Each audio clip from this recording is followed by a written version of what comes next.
Welcome back, everyone, to the deep dive. Today, we're diving into Georges Simenon. Now, he was Belgian, incredibly prolific.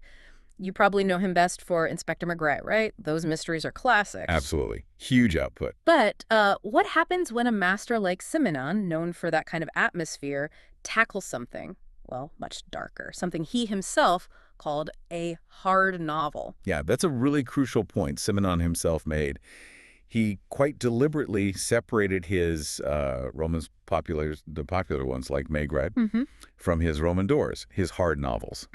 And Trophic Moon, which is our focus today, is, well, a perfect example. Topic Moon. Although the original French title is maybe even more evocative, Coup de Lune. Coup de Lune. What does that mean exactly? It literally translates to something like moonburn or maybe moonstroke. Clean stroke. Okay. Yeah, it immediately suggests, kind of mental effect, maybe an unraveling, something brought on by this intense foreign place. It hints right away it's unsettling. Wow, okay.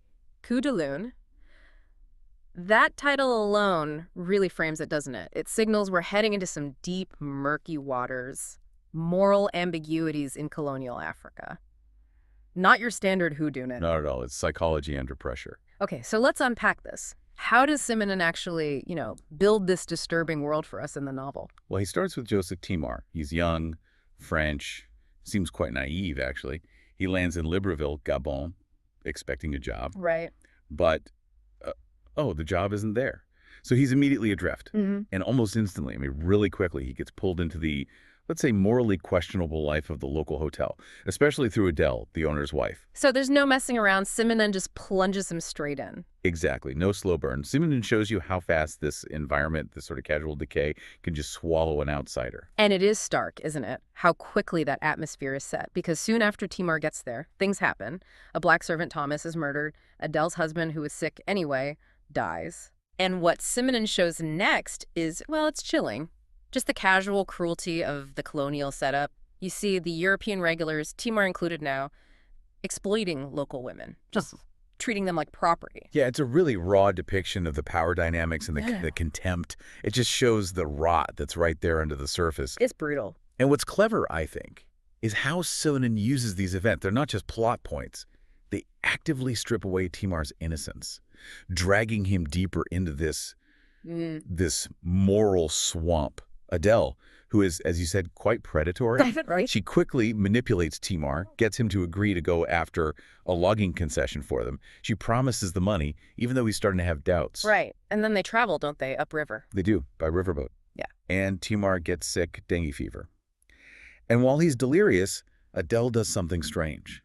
She slips off the boat at a village stop into a local hut.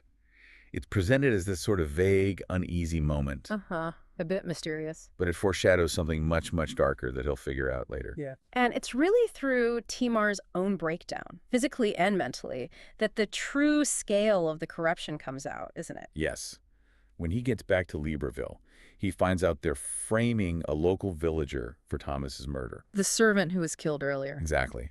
And then it clicks for Timar, that mysterious stop Adele made in the village. Ah, the hut. That was her bribing the witness, the very person they're now framing. He realizes she killed Thomas herself, presumably to stop him revealing her affairs, and the entire colonial system, the officials, the police, they're all in on it.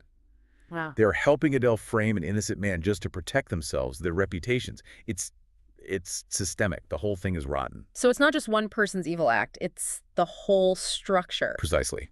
Simenon masterfully shows it's about an entire system built on self-interest, on moral compromise. And Timar, he's just broken, utterly helpless. What happens to him? They basically put him on a ship back to France. His mind is completely shattered by what he's seen and, what he's been unwillingly part of. Just destroyed by it. Yeah. And remember, this was written in 1933. It's a powerful example of what you might call colonial noir. It's a direct, searing critique of French colonial attitudes at the time, the whole experience in Africa, very much in line with the bleakest social commentary coming out then. So pulling this together, what does it all mean for us reading it now?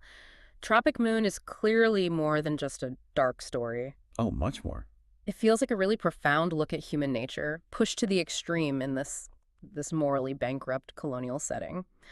Simenon isn't just telling a story, he's making us confront how quickly things can fall apart, how deep corruption can go when nobody stops it. And I think this raises a really important question, doesn't it? Even for today. Yeah. How do specific environments or power dynamics or just plain self-interest, how do these things corrupt people and whole systems? Hmm. Coup de Lune feels like a warning, really. A Yep. reminder that the cost of moral decay isn't just something in a novel from 1933 set far away. That's right. Well, it's timeless. It makes you think about ethical lines, how easily they blur or get erased, what is Yeah. the nature of complicity. Yeah. A haunting question to leave us with. What a deep dive that was into Simenon's darker side. Thanks so much for joining us today to reflect on the heavy complexities in Tropic Moon. Really makes you think. Until next time, keep exploring.